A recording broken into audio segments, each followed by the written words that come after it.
Ester, capítulo 8. Naquele mesmo dia, deu o rei Assuero a rainha Ester à casa de Amã, inimigos dos judeus. E Mardoqueu veio perante o rei, porque Ester tinha declarado quem ele era. E tirou o rei o seu anel, que tinha tomado de Amã, e o deu a Mardoqueu. E Ester encarregou Mardoqueu da casa de Amã. E Ester encarregou Mardoqueu da casa de Amã. Falou mais Ester perante o rei.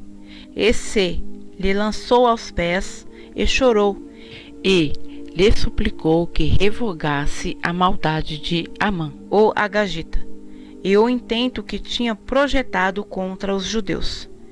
E estendeu o rei para Ester o cedro de ouro.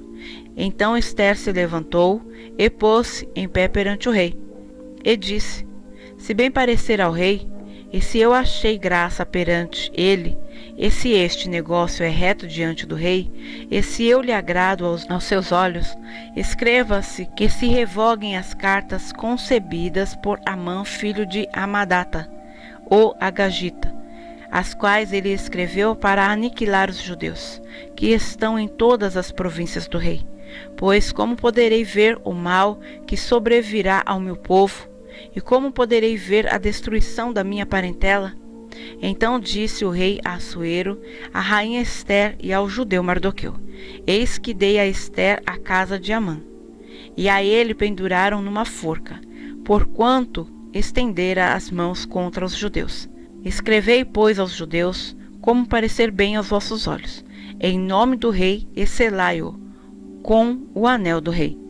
Porque o documento que se escreve em nome do rei e que se sela com o anel do rei não se pode revogar. Então foram chamados os escrivães do rei naquele mesmo tempo, no terceiro mês, que é o mês de Sivan, aos 23 dias. Esse escreveu conforme a tudo quanto ordenou Mardoqueu aos judeus, como também aos sátrapas e aos governadores e aos líderes das províncias que se estendam da Úndia até Etiópia, 127 províncias, e cada província segundo o seu modo de escrever, e a cada povo conforme a sua língua, como também aos judeus segundo o seu modo de escrever e conforme a sua língua.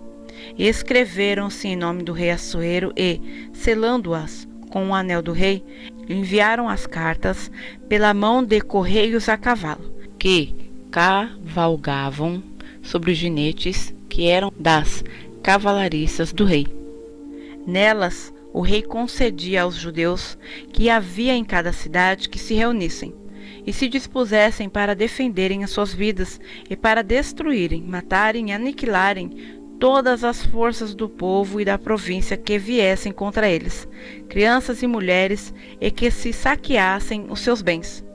No mesmo dia, em todas as províncias do rei Assuero, no dia 13 do 10º mês, que é o mês de Adar, e uma cópia da carta seria divulgada como decreto em todas as províncias e publicada entre todos os povos, para que os judeus estivessem preparados para aquele dia, para se vingarem de seus inimigos. Os correios sobre os jinetes velozes saíram apressuradamente, impelidos pela palavra do rei, e esta ordem foi publicada na fortaleza de Suzã. Então Mardoqueu saiu da presença do rei com veste real azul, celeste e branca, como também com uma grande coroa de ouro, e com uma capa de linho fino e púrpura, e a cidade de Suzã exultou e se alegrou.